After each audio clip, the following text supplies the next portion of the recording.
The lights at the Sands were never this low. Amber bulbs hummed above the showroom, barely cutting through the cigarette haze. A piano tested a few notes, yet the room felt wrong, as if someone had turned the oxygen down. Dean stood in the strip of shadow beside the curtain, one foot aimed at the stage. From the house, he'd look relaxed as ever. Up close, the flaw showed. His fingers had welded around a highball glass, knuckles pale, the liquor untouched. His tie had slipped off center, and he hadn't fixed it. Out there, the band had fallen silent midway through a tune. No cymbal wash, no brass riff, just the hum of amplifiers and the low buzz from the bar. On stage, Frank stared into the dark, shoulders rigid, microphone hanging at his side. No joke, no patter. He was looking at someone Dean couldn't see. At a rear table, a man in a dark suit watched, hands folded on the linen. Dean didn't know him. That was wrong. Men in suits in this town came with names, reputations, introductions whispered in dressing rooms. This one had appeared without a ripple. Near the pit, a clarinetist glanced toward the wings. The drummer's sticks hovered above the snare. An usher stood half-crouched in the aisle, tray tilting, champagne trembling in its flute. Somewhere in the crowd, a woman whispered, "What's happening?" And the question seemed to hang over every table. Frank let the microphone slip from his hand. It hit the floor with a hollow thud that cracked through the quiet. The squeal of feedback was brief. Then there was nothing, no laughter, no clink of glass, only the sound of hundreds of people holding their breath. Dean inhaled sharply. It scraped his throat. He set the glass down before he dropped it, fingertips wet from condensation. In the light leaking through the curtain, his face was composed, almost bored. Only the faint twitch at the corner of his mouth betrayed the jolt under his ribs. Frank turned his head, just enough for their eyes to meet through the slit in the velvet. In that look lay years, favors called at 3 a.m, grudges that never cooled. Beyond the footlights, Dean caught the outline of another stranger near the bar. Same stillness, same watchfulness. Not tourists, not fans. For a heartbeat, Dean saw himself in the chrome edge of the curtain rail, jaw tight, shoulders tense, doubt smudging the easy grin that had sold 1,000,000 records. He had lived through contracts, headlines, backroom warnings delivered with a smile. Tonight, he saw a man who understood that whatever was about to happen out there had been set in motion long before the first note of the evening. It hadn't started that night. By the time the microphone hit the floor, the story was already years old, tucked behind smiles and curtain calls. In the weeks leading up to the show, the change had been quiet. Frank's calls grew shorter, more abrupt, the laughter trimmed away. Invitations came through third parties, not from him. Dean noticed who was in the room less and who was listening more. The first real shift came on a Tuesday, close to dawn, when the strip outside his suite glowed like a dying cigarette. The phone rang with that thin hotel buzz. "Yeah," Dean muttered, rubbing his eyes. "Dino, don't poke him tonight," came the voice of their mutual fixer, somewhere between a friend and a handler. "He's carrying too much heat. Sing, smile, that's it." Dean sat up. "If he's got a problem, he can say it to my face." A pause, then, "Some things aren't for the stage." The line clicked dead. He stared at the receiver, the unease arriving before the anger. Those weren't Frank's words. That was someone behind him, talking through another man's throat. The second crack opened a few nights later in a dressing room that smelled of cologne and stale coffee. Frank leaned over the sink, tie loosened, water still beating on his hands. A manager hovered in the doorway, pretending to check a clipboard. "You hear what they're saying?" Frank asked without looking up. "About what?" Dean tossed back. "About who's worth what?" Frank's gaze lifted to the mirror. Their eyes met in the glass. "Numbers, deals. Some people think the act's too crowded." Dean shrugged, but his jaw hardened. "If you want to talk business, talk business." Don't send boys with clipboards. Frank wiped his hands carefully, as if avoiding spillage.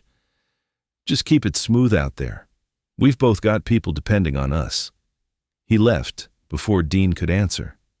The manager stayed a second too long, eyes sliding away when Dean turned. That small cowardice said more than any warning.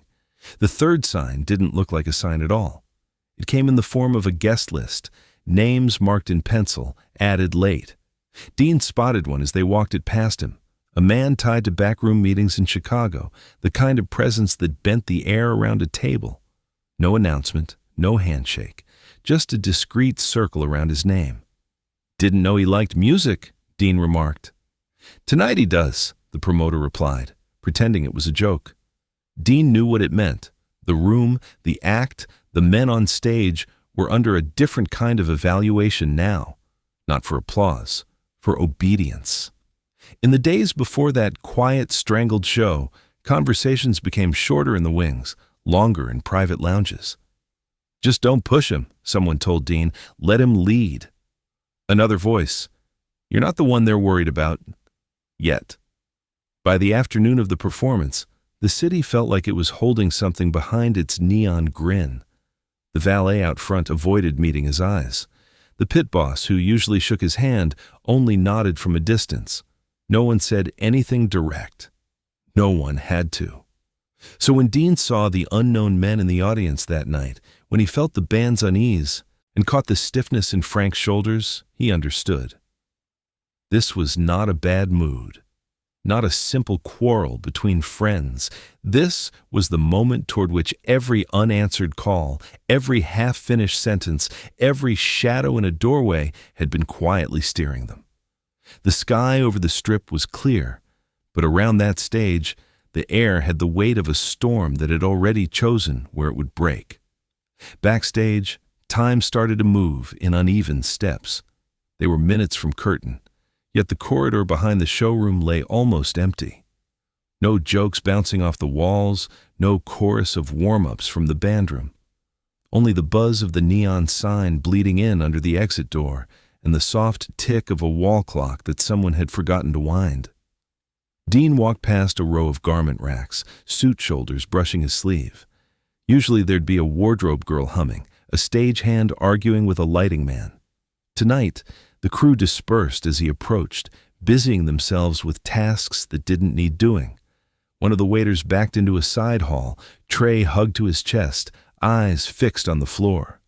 By the soundboard, a young technician was bent over a coil of cable, tightening a connector that was already secure. His hands moved too fast, sleeves damp with sweat. "You'll wear the threads off that thing," Dean said quietly. The kid gave a quick laugh, wrong in pitch. "Just making sure everything's perfect, Mr. Martin." Dean let his gaze rest on him a moment longer than usual. The boy's smile didn't reach his eyes. The air in the wing felt off. Cool currents drifted down from the vents, but there was a thin metallic bite under the perfume and stale smoke, like the inside of an icebox left open too long. From the stage curtain came the muffled rustle of the crowd. Every time Dean took a step closer, a pocket of conversation in the dark seemed to fold shut. Something's crooked, he thought. No drama, just a statement of fact. This isn't nerves. This is arrangement. At the stage door, his road manager appeared, clipboard in hand, attention glued to the papers. Usually the man would clap his shoulder, crack some line about the odds in the casino. Tonight, he kept the board between them like a shield. "We good?" Dean asked. "Everything's going," came the answer, the pause sitting heavy between the words. The manager flipped a page he didn't need to flip. The fluorescent fixture above them hummed. Dean stepped sideways, trying to catch his eye. The man angled his face toward the notes instead. Down the hall, a trumpet player leaned against the wall, case at his feet. As Dean passed, the musician dipped his head. "Dino," he murmured, just loud enough. "Take it easy out there tonight, huh?" "On who?" Dean asked. The player opened his mouth, then shut it, as if someone had turned down his volume. "Just watch yourself," he said. and picked up his case as though the conversation had never happened. In the green room, Frank sat alone at the table, jacket already on, tie knotted tight. A cigarette smoldered untouched in the glass ashtray. His chair had been dragged a few inches further from the mirror than usual, as if he couldn't stand seeing his reflection full on. Dean paused in the doorway. "You gonna smoke that, or just let it do all the work?" Frank's mouth twitched, but the old, fast retort didn't come. Instead, he reached into his pocket and unfolded a slip of paper. He scanned it once, jaw tightening, then tore it in two. Without looking at Dean, he ripped the halves again, then again, until the pieces were nothing but confetti in his fist. He dropped them in the ashtray and ground them into the ash with a deliberate, grinding twist. "Who's sending you notes now?" Dean asked lightly. "No one that sings," Frank replied. The answer was flat, almost gentle, the tone he used when danger was already in the room. He stood, smoothing his lapels. "They're ready for you in a minute." As they stepped toward the wings together, a security man intercepted them, broad shoulders filling half the hall. "Everything all right?" Dean asked. The guard hesitated, then looked not at Dean but past him, down the corridor where the stage opened into shadow. "We'll do what we can," he said. "Just, things are looser than I'd like tonight." Looser. It was the closest anyone had come to saying the truth. When Dean reached the side of the curtain, he glanced out along the first rows. Two unfamiliar faces sat near the lip of the stage, suits pressed, expressions blank. Their focus not on the band, not on the room, but on the gaps between moments. In the third row, a man he recognized vaguely from a private game stood up as Dean appeared, touched his wife's shoulder, and slipped out toward the lobby without a backward look. Frank doesn't pull stunts without a reason, Dean told himself. He's being pushed. Another thought followed, colder. And whoever's doing the pushing isn't here to enjoy the music. Out front, laughter still rippled. Ice clinked in glasses. A woman called for another martini. On the surface, it was just another night in Las Vegas.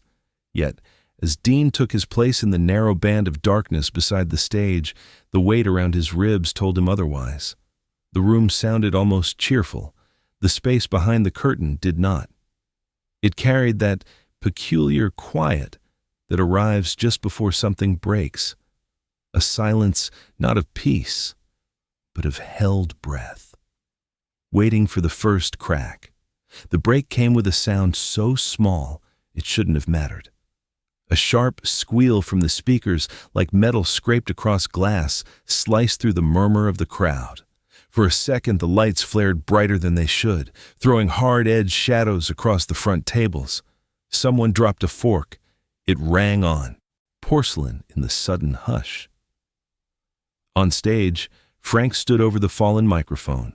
The band waited, frozen mid-breath, brass lifted, sticks hovering. The glow from the footlights carved his face into planes, tired eyes, tight mouth, a man already at the end of a long road. Dean stepped into the wing, close enough now to feel the heat from the spotlights on his cheek.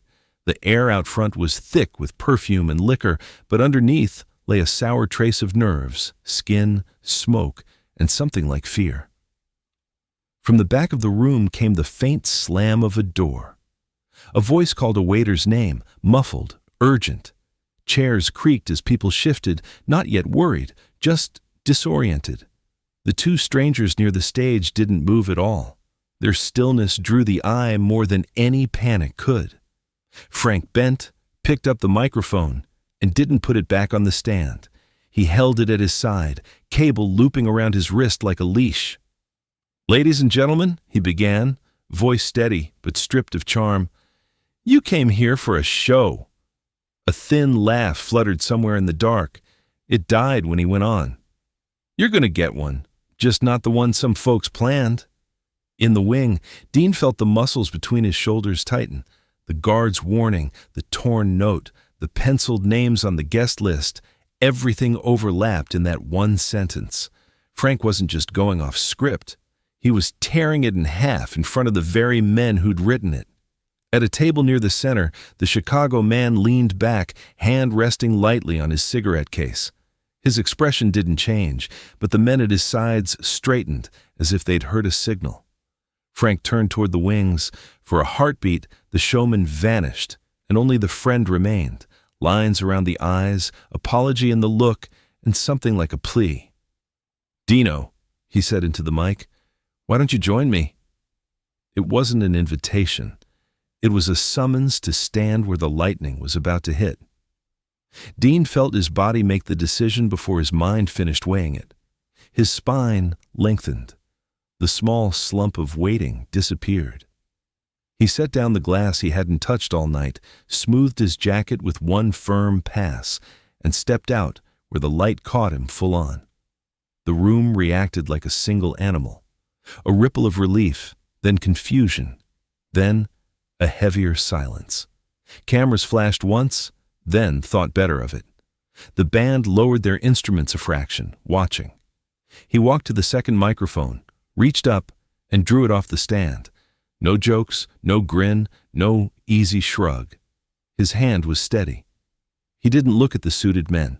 He looked at the regular crowd, the couples who'd saved for this night, the dealers on their break, the waitresses pressed along the walls. "If there's one thing I know," Dean said, voice low but carrying, "it's that we sing for the people in these chairs. Nobody else."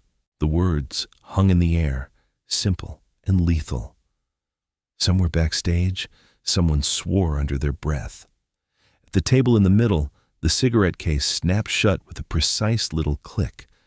The message had been received as clearly as if he'd named names. Frank exhaled, shoulders dropping a fraction. For the first time that evening, a hint of the old crooked smile touched his mouth. He lifted his microphone. "Then let's give them something worth remembering," he replied. In that instant, Dean understood exactly what he'd done. He had stepped out of the safe middle, away from the comfortable fiction that this was only business, only entertainment. He had chosen a side in a room where sides came with consequences. The crowd didn't know the weight of it. They only sensed that something larger than a song had been set in motion. Applause started hesitantly, then grew, drawing strength from its own sound. Behind the brightness of the stage, darker arrangements began to shift. Eyes met across tables. Plans were rewritten without a word. Later, they would say it was just another night at the Sands, but for the men under those hot white lights, the floor had already given way. What followed would be harsher, truer, and far less forgiving than any tune they sang that evening. And from that moment on, nothing between Dean and Frank, or the men who watched them, could ever go back to what it had been.